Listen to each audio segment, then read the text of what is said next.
Kulo niku zaman melarat, saiki lah orang juga tapi kulo riyen tuwih melarat di bangsa iki. Moro Jogja niku beto kerdus. Kalian santri kulo kalih. Kulo riyen zaman melarat tuh di santri, jadi sepakat kiai. Melarat lah yo.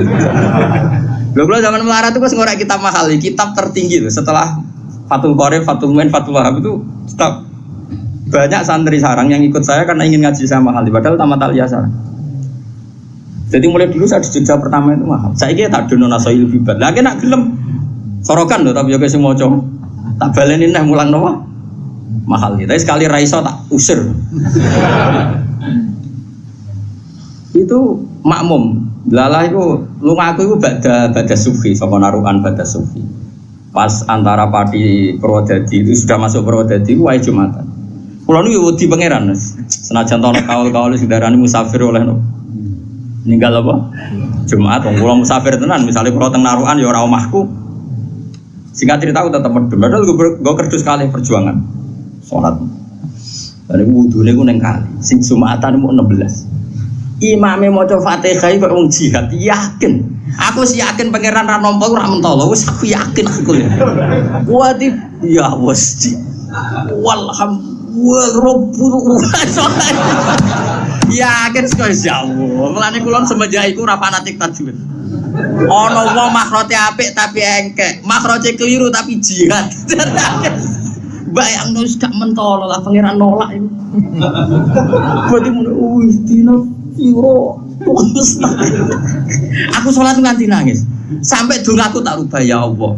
Anta akramu min anta rudda sholata darajat. Jenengan terlalu mulia untuk menolak. Kulo sing menusati kulo atos, mau kulo juri mau kulo tompo. Jenengan Rahman Rahim. Cek tegane jenengan batal to salat tiyang niki. Mumpun Gusti jenengan tompo mawon. Mumpun nak boten ditompo kulo ora rasa tompo pisan wis.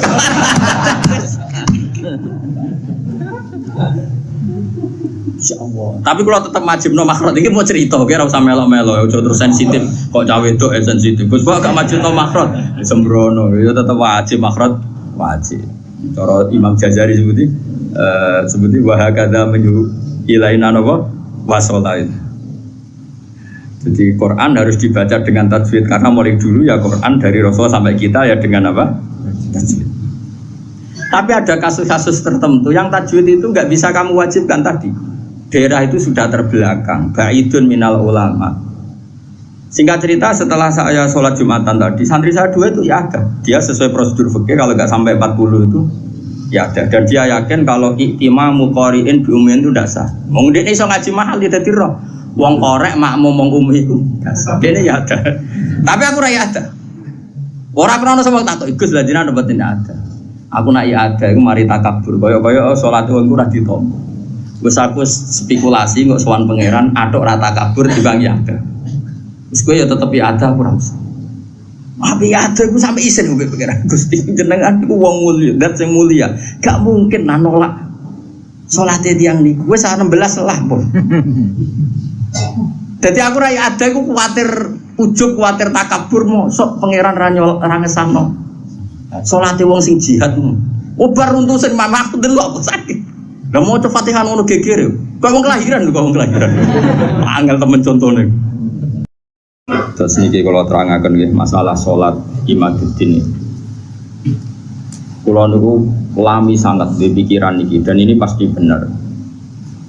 Sing darani salat iku nglakoni salat. Ya sing darani salat iki nglakoni no. Salat. Satus kula mulai takbir ngantos salam niku jenenge napa? Salat. Kemudian kita ini hidup di dunia nyata. Misalnya kena ramangan itu ora iso salat.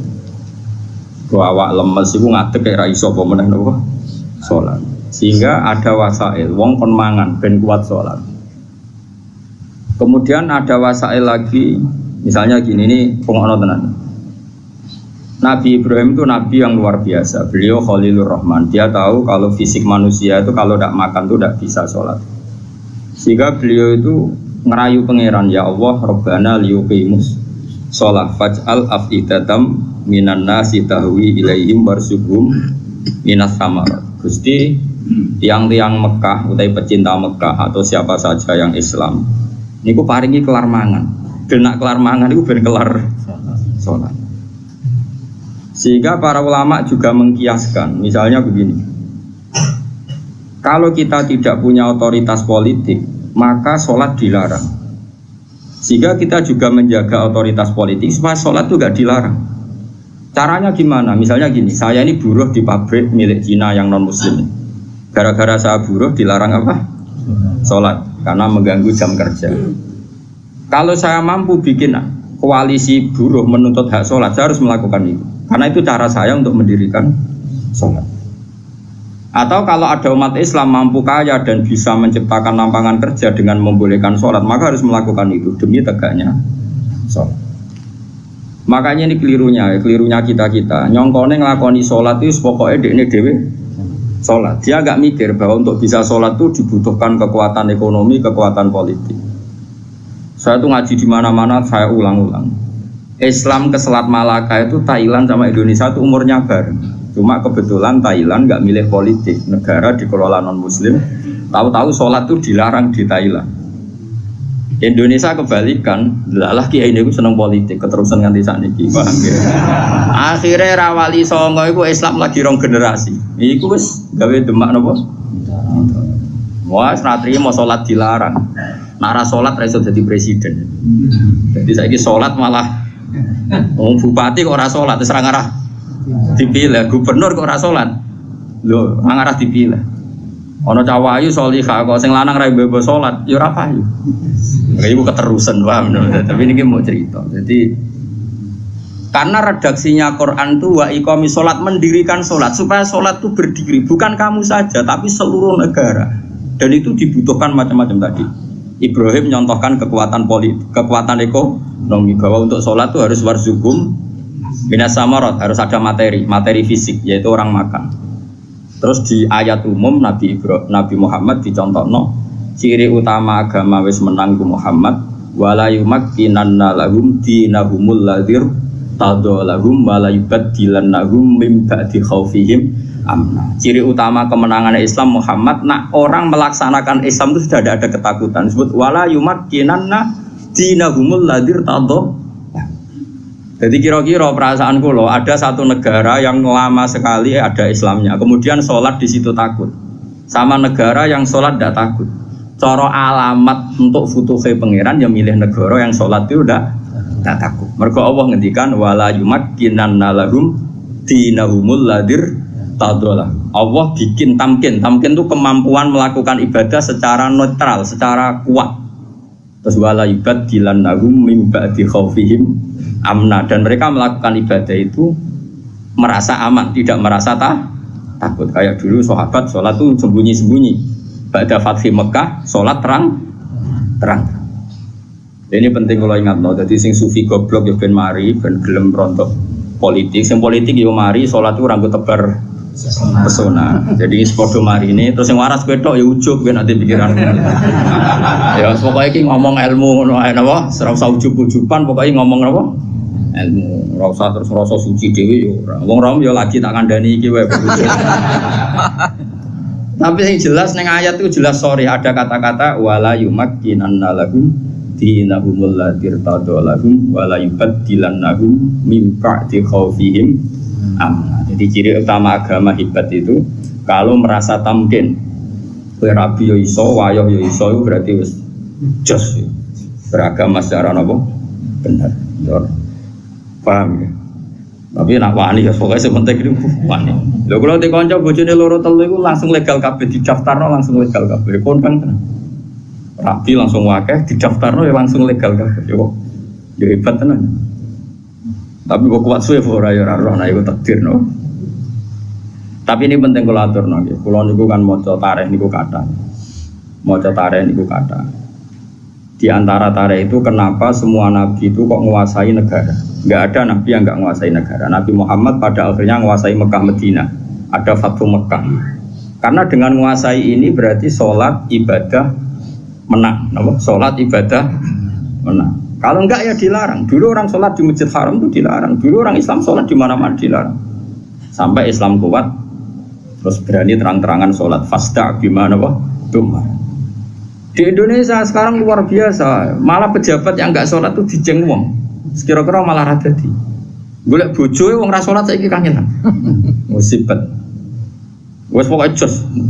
Tambah kowe ketok khusuk, sawangane tambah gampang rabi. Jajal misalnya Mustafa nganti bathuk ngecap koyo wayah iku koyo mungkin. Lah berhubung sujude urung kaya kan sah ta ora wayah dengan bathuk ngene. Maksudnya geng meyakinkan kan. Koyo orang iso ngajak ning swarga lah. Pokoknya dengan rai seperti ini tuh masih itu. Coba dekne wis abid. Goni syarat sugih abid tok ya. Wis pokoke lakoni wis nawani ya. Tapi ini penting kalau terang ya, makanya istilahnya wa iqamis shalah, mendirikan. Jadi sholat itu berdiri. Terus kedua kata Imam Haromen, sholat itu harus fi amakina mukhtalifatin, di tempat yang beda-beda, sing ma'rufah, sing dikenal. Jadi wong kok sholat ngisor pring dhewean itu gak sah dari Imam Harom. Sholat kudu di tempat terbuka, terutama fardhu. Sehingga kata Imam Haromen, kalau sudah ada jamaah tapi fi buyutim di rumah masing-masing, la tadharu bias syiar, yang syiar tidak kelihatan putih lo tetap diperangi. Makanya syaratnya jamaah itu harus di tempat apa? Terbuka.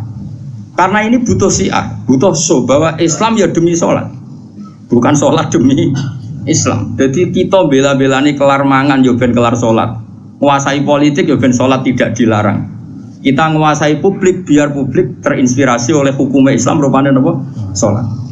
Jika kata Imam Haromen, kowe sholat jamaah, maksudnya ora sah makili fardu kifayah, nak sekedar sah ya mungkin sah. Tapi jeko talahumul imam. Dan Imam Haromen mensyaratkan fi amakina mukhtalifah, di tempat yang beda-beda. Jadi kalau kampung itu besar, di tengah desa harus ada jamaah, di pojok-pojok yang biasa digoni gerduwo itu juga harus ada jamaah. Lo pernah lo di dekat kampung saya itu, jamaah itu satu, semuanya di masjid. Saya bilang jangan semuanya di masjid. Itu yang pojok desa itu agak gerduwo. Aku nggak musola di situ, dibikin. Yo gerduwonya mirip tenan. Ini penting saya utarakan karena tadi malaikat itu kan di semua buminya Allah itu akan nangis kalau ada bumi yang nggak dipakai sholat, nggak dipakai sujud. Karena malaikat ini menstatuskan bumi itu makhluk sujud. Makanya kata Rasulullah, wajilat lanal ardu kulluha masjidan, semua bumi Allah itu hakikatnya adalah tempat sujud. Sehingga kalau nggak ada sujud itu ya kecewa. Bumi ini kecewa sekali kan. Makanya harus fi amakina mukhtalifah, tempatnya harus beda-beda di mana-mana. Supaya syiar. Kalau jamaah tetap di rumah, qatalahumul imam, harus boleh diperangi oleh imam. Terus ketiga, ini penting kalau terangkan masalah iqamatis sholat. Sholat itu pentingnya jamaah itu sing keliru, itu melok bener. Sing mardud melok makbul. Karena tidak mungkin kan wong 40 rawali kabeh. Aku ya mungkin sewa ya rawali kabeh. Normalnya itu kalau ada orang dulu, era dulu, angger orang 40 mesti sing sitok itu wali. Kayaknya sekarang 1 juta pun enggak jamin ada apa? Enggak ada wali, tapi enggak masalah lah. Mungkin zaman akhir kriteria wali juga agak seketat zaman dulu mungkin. Masa beda zaman kualifikasinya masih sama. Tapi kan saya kira angger sebagai nasihat ngalor ngidul. Ya ini saya turunkan lah kualifikasinya saya. Santai. Sholat itu iso bener itu baru kayak wong akeh. Dulu itu sholat itu kok cacile. Kalau nu gak ada kitab namanya ini disertasinya doktor profesor namanya Ibu Muhammad. Kalau nu kenal sama orangnya dulu pernah ke Sarang. Anak Syekh Rajab. Abahnya itu profesor terus punya anak ya profesor juga. Dia nulis tentang fikhu Imamil Haromen. Kemudian saya pernah ketemu Sarang. Saya beli kitabnya, mulai kitab disertasi doktornya sampai dia setelah jadi profesor fikih. Dia ngarang judulnya fikhu Imamil Haromen. Dia nganalisis cara berfikihnya Imam siapa? Haromen itu gurunya Imam Ghazali. Wah itu lama yang luar biasa betul. Dia itu orang Irak. Mangkel deh, Mekah jadi kota mati mangkel ulama mandi kan. Dia udah pernah Mekah, mulang itu ngawur-ngawuran, ngawur wong alim tapi coba apa yang gue. Maksudnya ngawur itu, panjang bahasa Arabe tenanan itu ismam itu budak itu ora peduli. Mulanya tak terjemah ngawur, ora kau ngawur ora ono kiase. Ya bahasa Arabe tenanan ismam pun mau budak dari kata apa? Sumun, nggak mau tahu. Mulang di Mekah. Dasar wong keramat. Mulang sing ngaji wae, sing kuwedeng yo akeh. Mulang ya dene jalan. Bareng Mekah wis ruame ilmu pindah nang Madinah. Gak terima deh nang Madinah mati ilmu. Mulane digelar imam napa? Haram. Semenjak itu Mekah Madinah itu ada geliat fikih. Mergo digerakkan oleh imam siapa? Wah, nak ngondikan wis kuwasa repol jadi haram ini. Kok ora sih? Makanya Imam Ghazali di Ihya sering keras karena didikan guru. Wol karena jadi imam haram, ngamuan wong. Yaitu beliau termasuk yang fatwa jamaah itu tidak cukup fi makanin wahid, kudu fi amkinatin mukhtalifah, di beberapa tempat yang beda karena semua ardua nggak boleh dipisahkan dari sujud. Sehingga terus dia untuk gelar nopo imam nopo harman. Kalau ada kitab sekitar berapa jilid ya, ada 8 jilid atau 9 jilid yang kitab karangan beliau namanya Nihayatul Matlab fi Dirayatil Madhab. Itu kitab Indo. Jadi Imam Ghazali alim gitu itu karena barokahnya dididik Imam siapa? Haroman. Haroman itu luar biasa. Yang paling saya kenang dari Imam Haroman itu gitu. Nak ngendikan gua ambek ngamuk. Wis masyhur. Kok yang menang kalah itu ngamuk. Tapi ngamuk wong alim ya tetep keramat terus. Kowe ngamuk ya wis guyu caci cilik. Ya apa ya koyo stres ngono modele ngamuk enak wong ora alim itu terus koyo mergo rondo ngono. Tapi nang ngamuk wong alim itu duwe napa? Terus dia menulis faedahnya sholat. Jadi perjuangannya Rasulullah kayak begitu sampai jihad, sampai perang supaya sholat itu tegak. Makanya dimulai Nabi Ibrahim kita anak beliau Nabi betul ngendikannya Rabbana liyuqimus sholat supaya mereka melakukan sholat. Cobalah karena mereka manusia kasih uang, kasih makan karena mereka kalau nggak makan nggak kuat. Rabbana liyuqimus sholat. Saya bela-belain mendoakan penduduk Mekah punya uang itu supaya liyuqimus. Berarti fas sholat maksudah tujuan kita makan adalah ben kelar. Sekarang kan enggak. Ayo sholat sih ben mangane enak. Berarti mangane ku tujuan, sholatnya ku lan. Bagus innalillahi wa inna ilaihi raji'un. Mulane kena buka Ramadan. Niku cara aku sampai mangan sih. Aja sok khusyuk terus ora usah mangan. Ben mangan sih ben sholatnya tenang. Ayo sholat sih ben bukane tenang. Berarti kowe bela-belani mangan, sholatnya mau lantara usum di ini kene ada dora wali-wali tak delok raine ku durung wali mergo iku cek salah tapi nanti kualifikasinya diturunkan jadi wali supaya gampang jadi apa. Terus keempat begini masalah sholat. Kalau gak ada kitab Fathul Bari saranya Bukhari itu nabi-nabi saking senenge sholat kata Rasulullah wa ra'aitu Musa tahtal kasibil ahmar wa huwa qa'imun yusolli ala qabri. Saya melihat Musa pertama ketemu dia masih di kuburan di tahtal kasibil ahmar. Ada gundukan merah dekat Yerusalem itu sekitar berapa ya? Sekitar 6 kilo atau berapa. Karena kalau di tag hadis, saya ulang lagi di tag nama hadis Nabi Musa itu sebenarnya mau mati itu di Tih, mau wafat itu di Tih. Tih itu ya dengan Masjid Haram masih 20 kilo atau berapa, masih jauh. Terus beliau kata Nabi Musa, Nabi itu unik semua. Ya Allah, matikan saya romyatan bihajarin ila ardil muqaddasah. Saya inginnya mati banyak selemparan batu karena dulu gak ada kiloan, gak ada meteran, ukurannya romyatan bihajarin sekuat orang melempar batu, ya sedekat itu saya mati. Ya kira-kira berapa? Orang melempar batu itu paling berapa kilo? Kira-kira gak buanter, wong Arab lho, ojo wong Romo. Wong Arab wis bar mangan, ojo. Hah?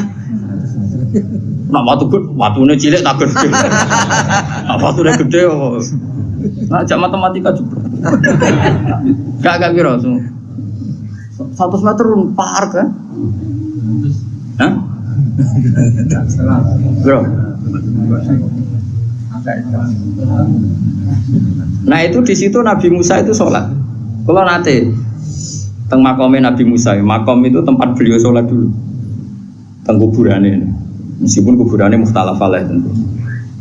Terus di Syarafatul Bari itu gini, termasuk yang ditulis Sayyid Muhammad dalam Mafahim Ajuban Tuhan. Rasulullah itu saking senengnya sholat, ngedikan gini, ketika saya belum pernah ketemu para nabi kecuali pas itu kuburan di kuburannya sholat do munfarid sendiri.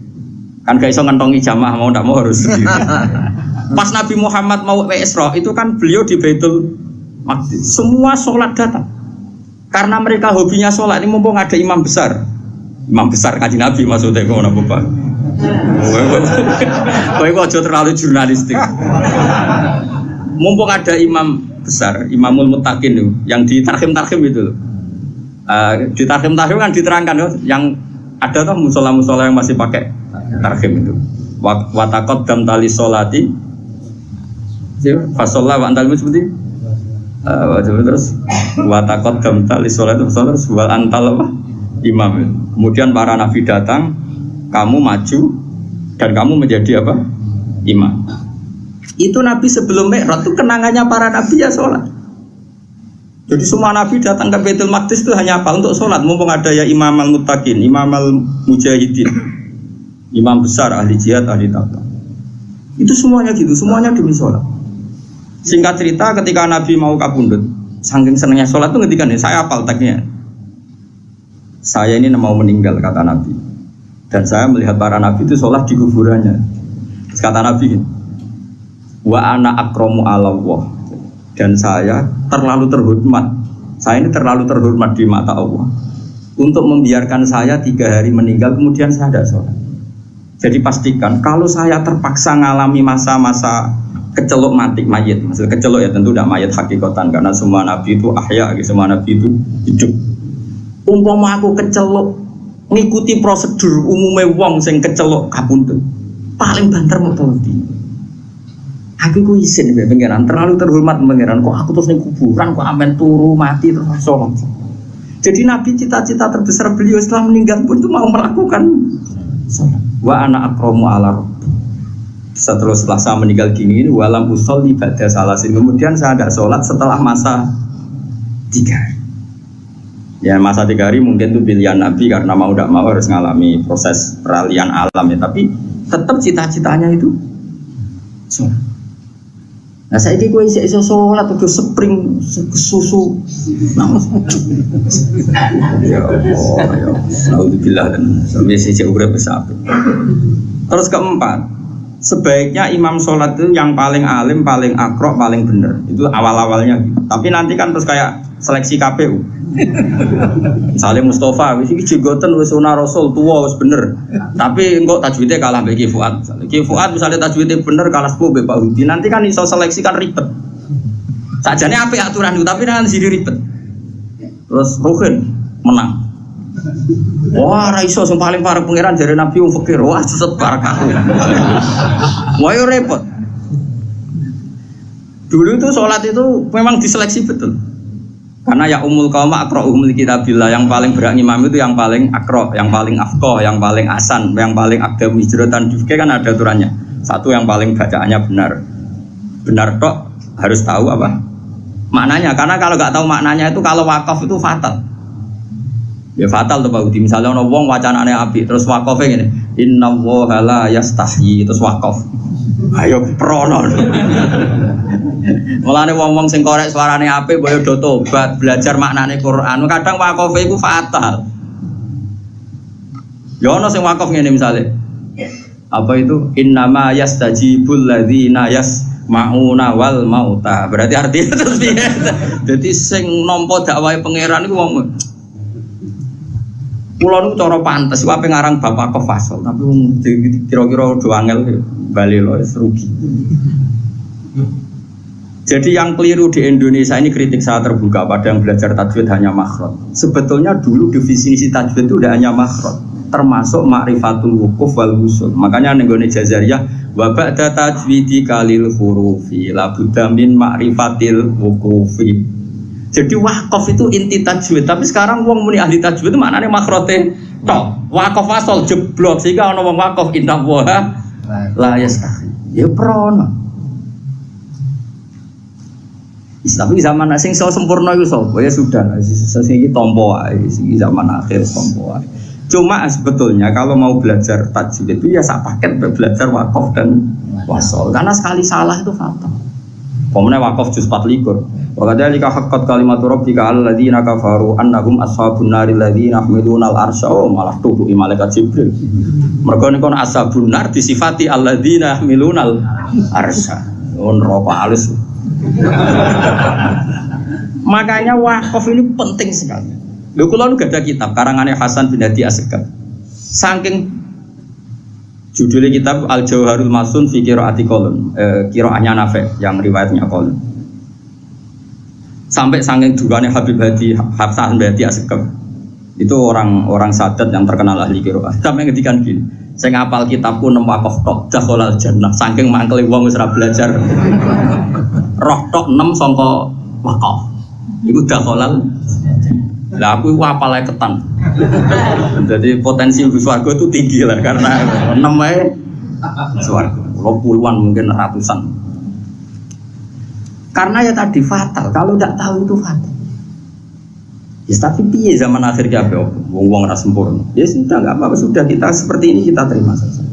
Semenjak wong padha buletes, untungnya Nabi ngendikan ra ikut tok. Sallu khalfa kulli barin wa fajirin. Sallu khalfa man qala la ilaha illallah. Semuanya itu ora ono seleksi. Mane kula nu salat teng putih-putih makmum, guling-gilingan nak imam ora usah diseleksi. Pokoke KPU ae. Dadi kula wis anggar ana wong imam nggih. Hingga detik ini kula sering makmum.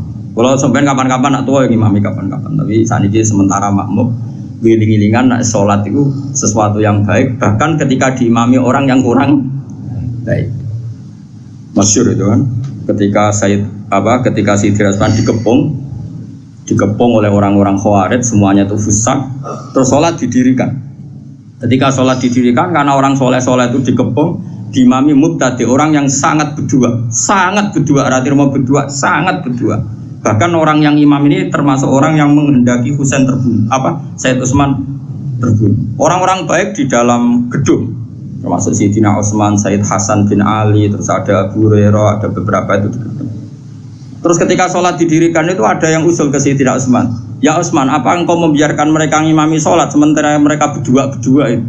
Jawab Sayyidina Utsman lucu, as-sholat ahsanu ma ya'malun nas. Ini ada di Bukhari. Fa idza ahsanan nas fa ahsin ma'hu. Sholat itu perilaku terbaik manusia. Kalau mereka sedang sholat kan sedang baik, ya sudah nggak apa-apa kamu makmum. Setidaknya pas sholat itu sedang baik. Saking arifnya Sayyidina Utsman. Makanya sama makmum rukat juga bolak-balik. Setidaknya pas sholat itu pas waras. Lah aku pas wedo ya pas rataan tuh. Pas sholat, Pak Mustafa itu pas sholat ya tanu. Tapi nak pas turu ngaji ya rataan. Jadi sementing itu pas sholat itu kearifan. Aku lo makmum wong bolak-balik, kecewa ya bolak-balik tapi harus. Mulane kula mantep dosa kula disepuro, kula husnudzon mbek pangeran. Wong pangeran dawuh anak idadzoni abdi. Kula niku zaman melarat, saiki lah yo urung juga tapi kula riyen tuwih melarat di bangsa iki. Moro Jogja niku beto kerdus. Kalian santri kula kalih. Kula riyen zaman melarat tuh di santri, jadi sepakat kiai, melarat lah yo. Lho kula zaman melarat itu wis ngorek kitab mahal, kitab tertinggi loh. Setelah Fathul Qorib, Fathul Muin, Fathul Wahab itu kitab. Banyak santri sarang yang ikut saya karena ingin ngaji sama mahal, padahal tamat aliyah sarang. Jadi mulai dulu saya di Jogja pertama itu mahal. Saya kira tak dono nasoil bibat. Lagi nak gelem sorokan loh, tapi juga semua cowok tak balenin nih mulang nopo mahal. Tapi sekali raiso tak usir. Itu makmum. Lalah itu lumaku itu bada sufi, sama naruhan bada sufi.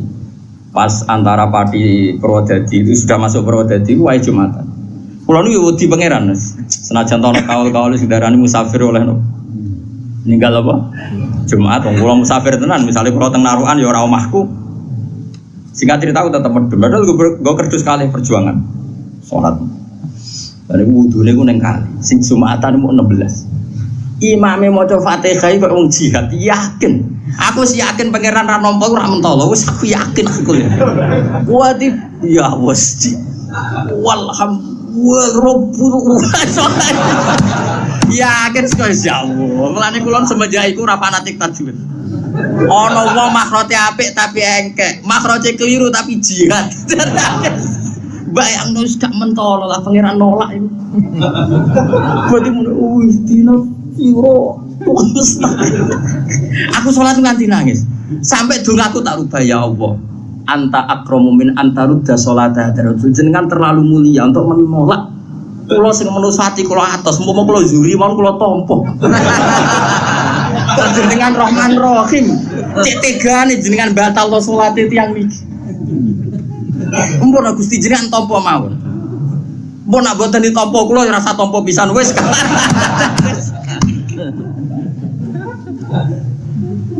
Insyaallah. Tapi kalau tetap majibno makhraj iki mau cerita, kira usah melo-melo, aja terus sensitif. Kok cawe itu sensitif. Gus kok gak majibno makhraj, sembrono. Ya tetap wajib makhraj, wajib. Cara Imam Jazari sebuti wa hakadza menyu ilaina napa wasolain. Jadi Quran harus dibaca dengan tajwid karena mulai dulu ya Quran dari Rasul sampai kita ya dengan apa? Tajwid. Tapi ada kasus-kasus tertentu yang tajwid itu nggak bisa kamu wajibkan tadi. Daerah itu sudah terbelakang, ba'idun minal ulama. Singkat cerita setelah saya sholat Jumatan tadi, santri saya 2 itu ya ada. Dia sesuai prosedur fikih kalau nggak sampai 40 itu ya ada. Dan dia yakin kalau iktimamu qari'in bi ummin itu tidak sah. Wong dene iso ngaji mahal ya dadi roh. Wong korek makmum wong ummi iku dene ya ada. Tapi aku ora ya ada. Ora krono sama tak tok Gus lha jenengan mboten ada. Aku nak ya ada iku mari takabur. Kaya-kaya salat wong ora ditampa. Wes aku spekulasi kok sowan pangeran atok ra takabur dibang ya ada. Wis kowe ya tetep ya ada ora usah. Tapi ya ada iku sampe isin mbek pangeran Gusti jenengan iku wong mulia, zat sing mulia. Gak mungkin nolak salate tiyang niku. Wis 16 lah pun. Jadi aku ra ada iku kuwatir ujug, kuwatir takabur mosok pangeran ra ngesahno. Salate wong sing jihad. Obar runtuh sing mamah delok kok sakit. Lah mau Fatihah ngono geger yo. Kok wong kelahiran lho, kok wong kelahiran. Angel temen contone. Nah, mbon niku akhirnya makas tu sini nah saya bertahun-tahun seperti itu. Tapi wong alim sak donya mesti kembar. Pas niku kula ya ora roh takbir. Alal hak pas itu saya enggak tahu takbirnya. Bahwa sholat Jumatan 16, 17 itu sah. Pokoknya Dunal Arba'in itu sah. Singkat cerita suatu saat saya dapat kitab. Ya era-era sekarang itu dapat kitab namanya Tazkirun Nas. Dikarang seorang habib alim alama namanya Tazkirun Nas. Beliau ngendikan dalam kampung tertentu yang masyarakatnya Dunal Arba'in enggak apa-apa sholat tidak usah sampai apa 40 dan sah. Terus beliau cerita, saya pernah kata beliau cerita sebagian wali abdal pernah sholat di satu kampung di apa itu makmumnya mau 11 Jumatan. Terus ditanya sama muridnya, ya Habib ini orang 14 kok kamu tetap Jumatan di sini? Ono aku podo mbek wong 1000. Jadi ya akhirnya ono wong makmum alim wis anggap ae ono wong. Panganan yo bener. Fa inna faqihan wahidan mutawarri'a asyaddu ala syaitani min alfi abidi. Berarti bandrole wong alim sitok iku padha karo wong. Aku GR dhewe iki mau wong 16 tambah aku sitok. Misale aku ra 1000 nak trimo 20 cek. Buate cek ono lah nak trimo 50 aja ono lah kan. Yes. Tak dongkak.